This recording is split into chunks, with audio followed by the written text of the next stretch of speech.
المصنف رحمه الله تعالى عنه ونفعنا به وبعلومه في الدارين آمين. اللهم يسر ولا تعسر ربي تمم بالخير. الحقائق ترد في حال التجلي مجملة.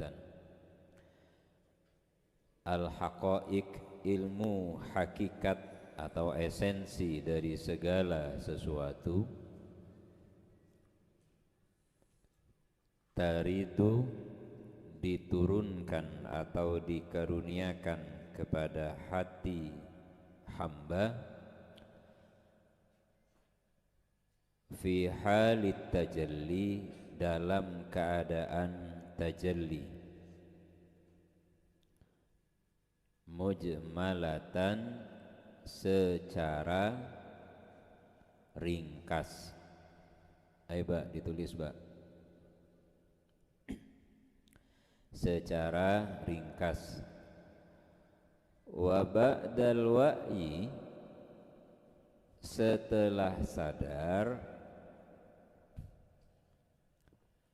yakunul bayanu, akan ada keterangannya.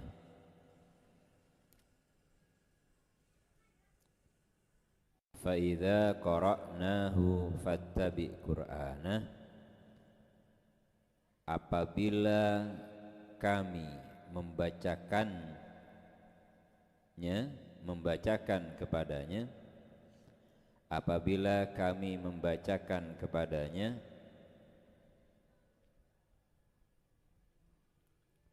fattabi' qur'anah, maka ikutilah bacaannya.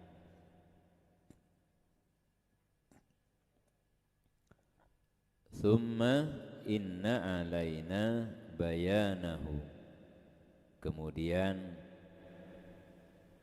atas kamilah kewajiban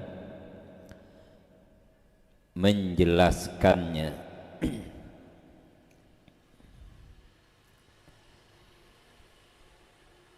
Hikmah ke-215 ini, beliau Ibnu Athaillah ingin menjelaskan apa yang biasa kita kenal atau yang kita sebut dengan ilmu ladunniyan.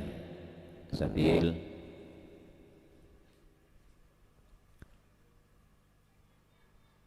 apa yang disebut dengan ilmu ladunni itu, beliau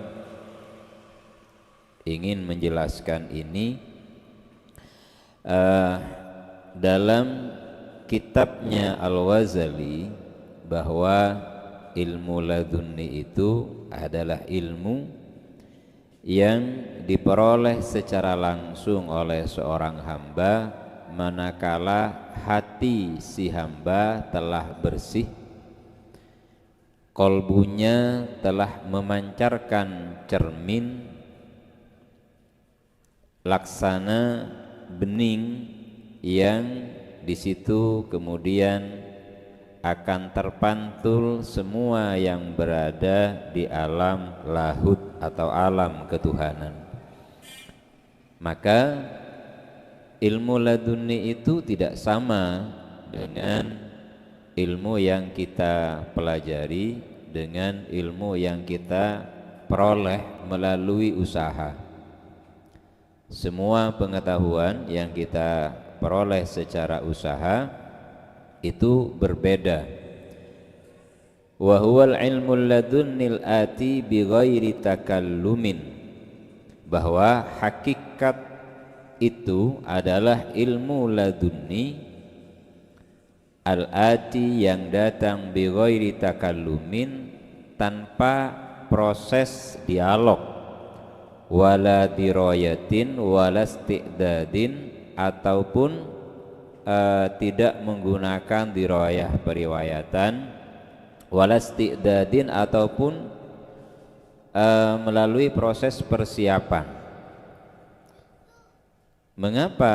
Lakinna yaqbaluhal qalbu wa yatahayyaju bihal lubbu, akan tetapi ilmu itu kata beliau ghairu muttadikhatid dilalah, dia tidak memiliki dilalah yang jelas, tetapi yaqbaluhal qalbu, tapi hati menerimanya, wa yatahayyaju bihal lubuh, dan membuat jantung itu yatahayyaj itu bergairah.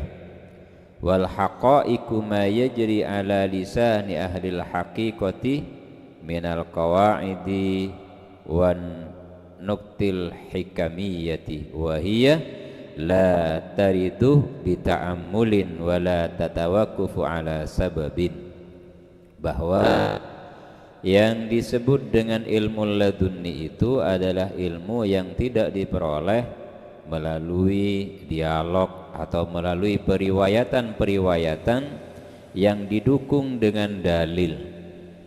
Jadi ilmu ini tidak didukung dengan dalil kata beliau, tetapi yaridu ala qalbil arifi min tajalliyatil ulumi wal hikami wal ma'arifi.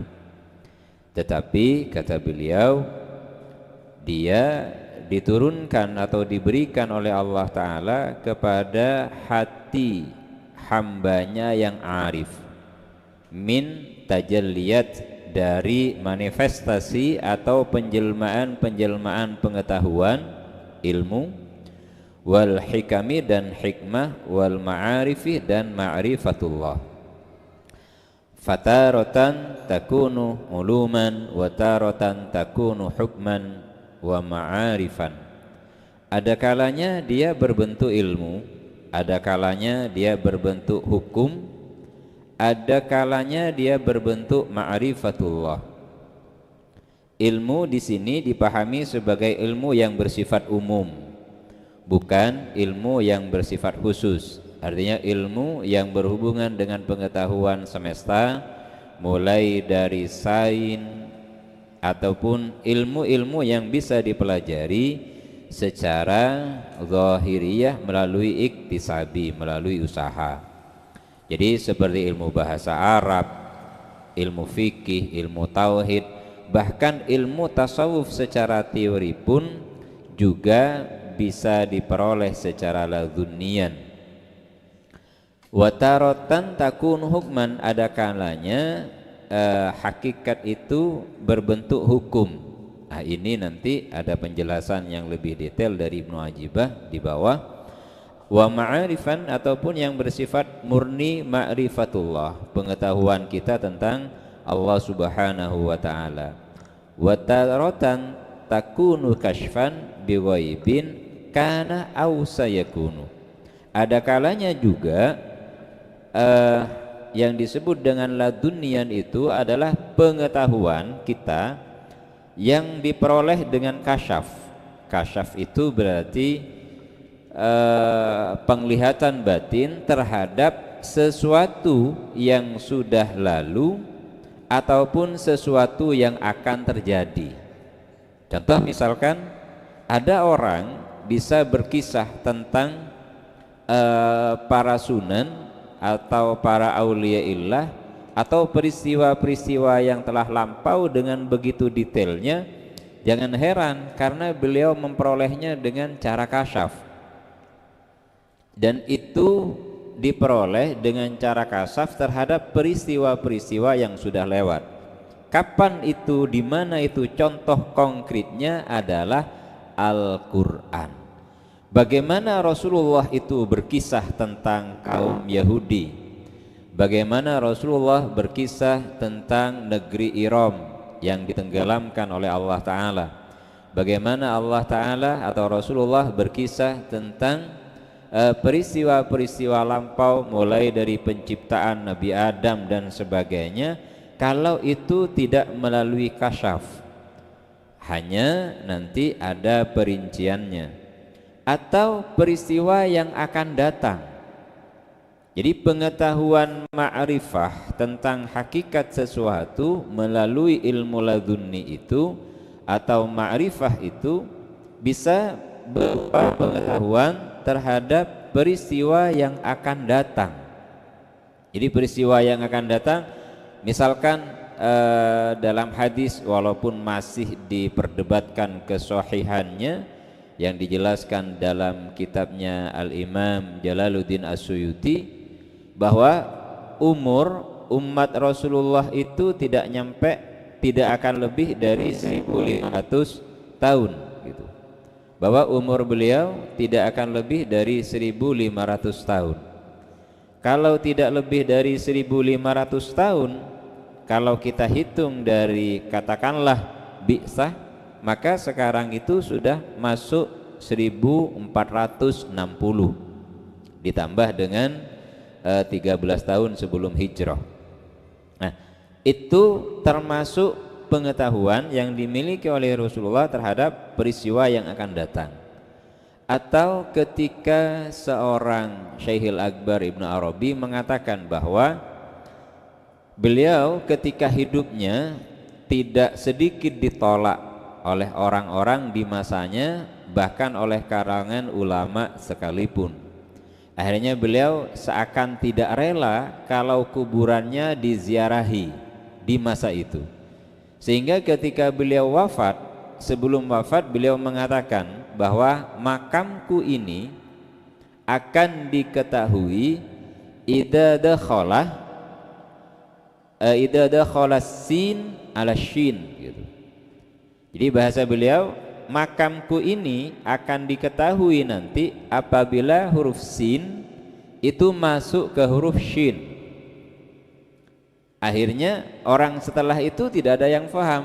Memang setelah beliau wafat hilang, memang tidak ada orang yang tahu. Bahkan Syekhul Akbar itu tidak punya keturunan, tidak punya anak. Yang ada adalah anak sambung, yaitu Sadruddin Kunawi.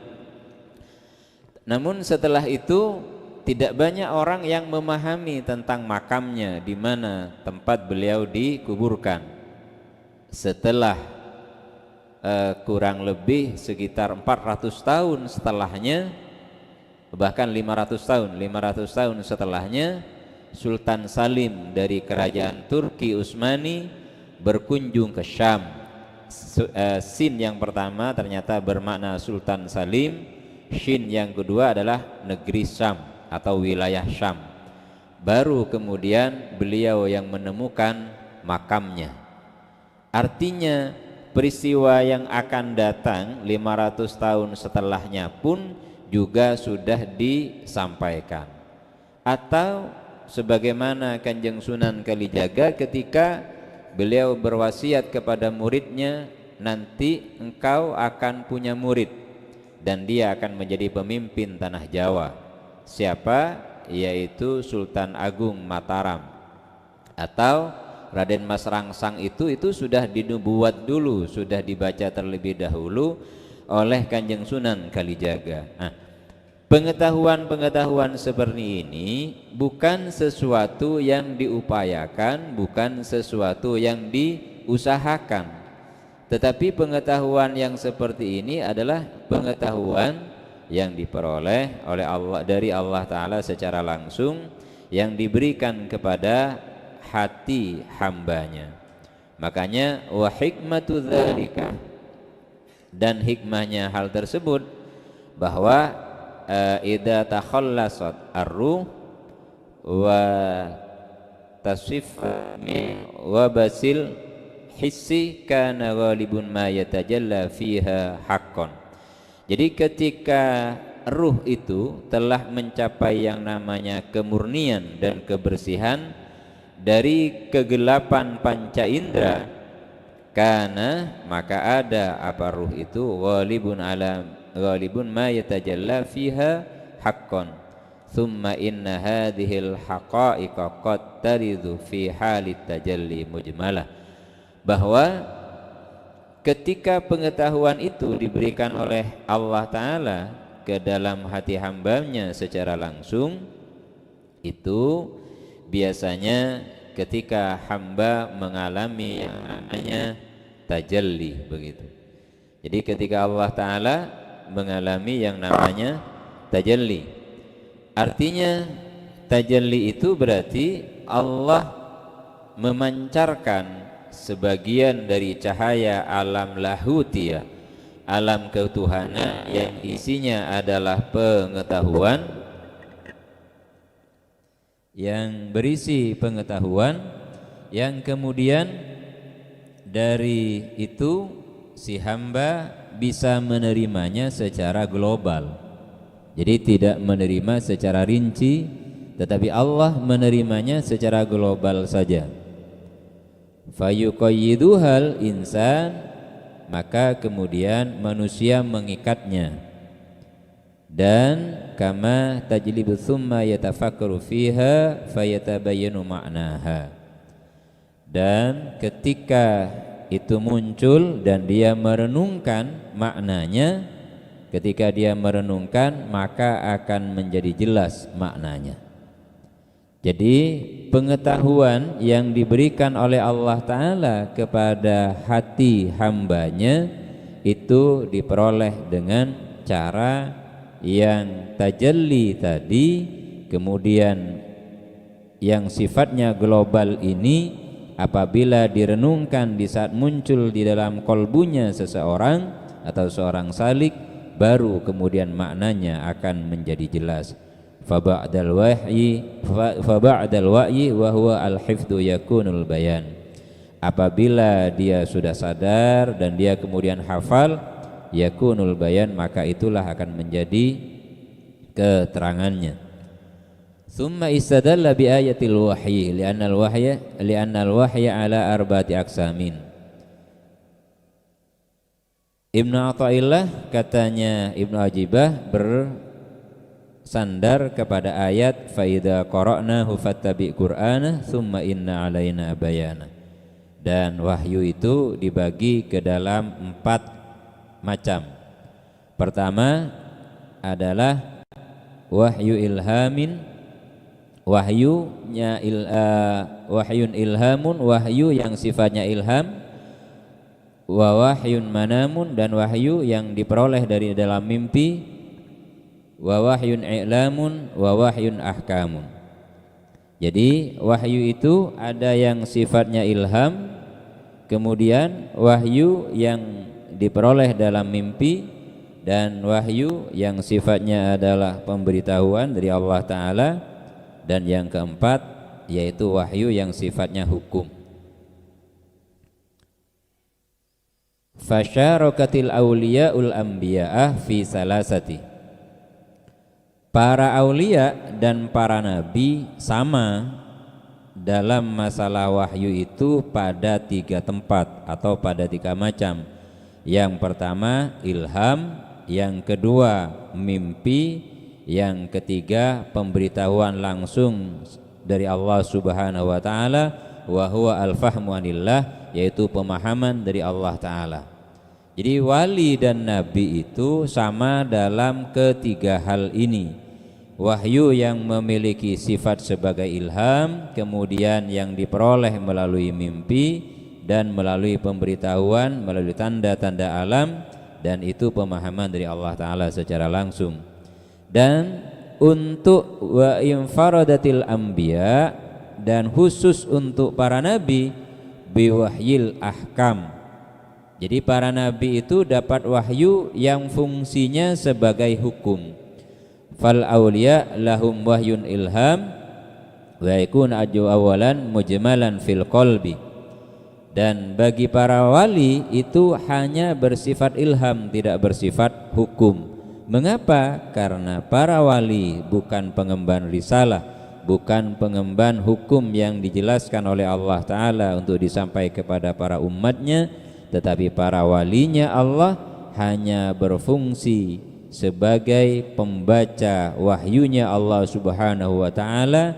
Fa idza qara'ahu wa dhaharahu tattabi'uhu wa bayyanahu. Maka kalau dia sudah mampu membacanya dan memunculkan ilham itu tadi, baru semuanya akan menjadi jelas seperti itu. Kana alaihi salam yu'aliju minat tanzil syiddata mukhafatan ayyansah. Makanya kalau Rasulullah SAW setelah beliau memperoleh yang namanya wahyu, Beliau yu'alij, beliau mengobati dirinya sendiri. Untuk apa? Karena khawatir wahyu itu akan lupa. Falamma nazatil ayat kana yasma'u li Jibril fa idza faragha qara'ahu kama anzala fal wahyu alladhi huwa wahyu ahkamin masunin fala yansa bi khilafi wahyul ilham. Nah, bedanya kalau wahyu yang sifatnya hukum itu terjaga, artinya masunun itu terjaga. Fala yansa, maka dia tidak akan lupa. Bi khilafi wahyil ilham, berbeda dengan wahyu yang sifatnya ilham. Kalau wahyu yang sifatnya ilham, maka berarti bisa lupa. Falidzalika yanbaghi lil wali ayyuqayyida tilkal waridat qariban. Maka seorang wali biasanya akan mengikat atau menguatkan pandangan ilhamnya tadi dengan apa? Dengan catatan biasanya. Jadi para aulia illah itu ketika memperoleh ilham itu biasanya akan ditulis agar tidak lupa, karena kalau tidak ditulis akan lupa, kata beliau seperti itu. Walaqad hadara ma'ana dhata yawmin rajulun salihun kabirus sinni fasami'a dzalika faqala wallahi laqad hadartu majalisal ulama was salihin wallahi ma ra'aitu mithla hadhil jawahir wal yawaqit allati takhruju min sayyidi fulan. Suatu kisah bahwa suatu hari ada seorang laki-laki yang salih yang sudah sepuh, fasami'ah, kemudian beliau mendengar, faqala wallahi, demi Allah, laqad hadartu majalisal ulama, sungguh sudah saya hadiri majelisnya para ulama dan orang-orang salih, dan demi Allah saya tidak melihat seperti permata ini, permata dan yakut ini yang keluar dari tuanku fulan. Fabaqaitu kadzalika muddata ghaira anni lam nakun nuqayyid syai'an thumma intaqala dzalika ila halit takyid fasaral qalamu indi afsahu min ibaratil lisan. Maka kata beliau, thumma intaqala dzalika ila halit takyid, kemudian beliau berpindah untuk mencapai pada keadaan yang namanya takyid, penguatan terhadap apa yang beliau dengarkan.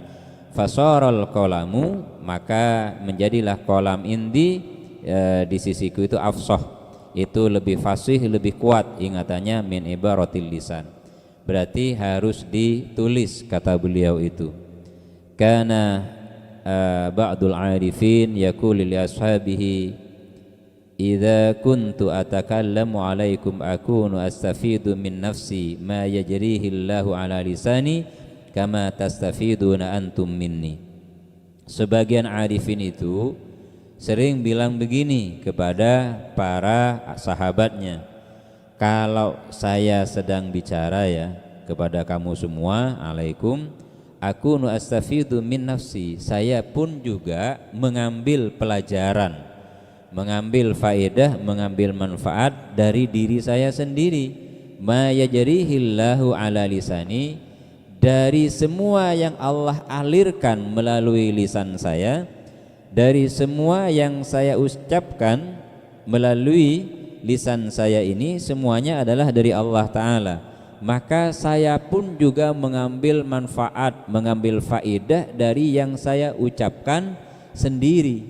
Makanya para arifin billah itu ketika beliau mengajar, ada kalanya setelah ngajar itu tanya kepada yang mendengarkan, tadi saya jelaskan apa saja? Mengapa beliau mengatakan demikian? Tadi saya menjelaskan apa saja? Karena para arifin billah itu secara akliyah juga tidak faham dengan yang dijelaskan, namun semuanya mengalir begitu saja karena akalnya dikosongkan, karena pikirannya dikosongkan. Jadi murni hatinya menjadi cermin dari ilmunya Allah Ta'ala yang kemudian langsung dilewatkan ke lisannya tanpa melalui proses akal.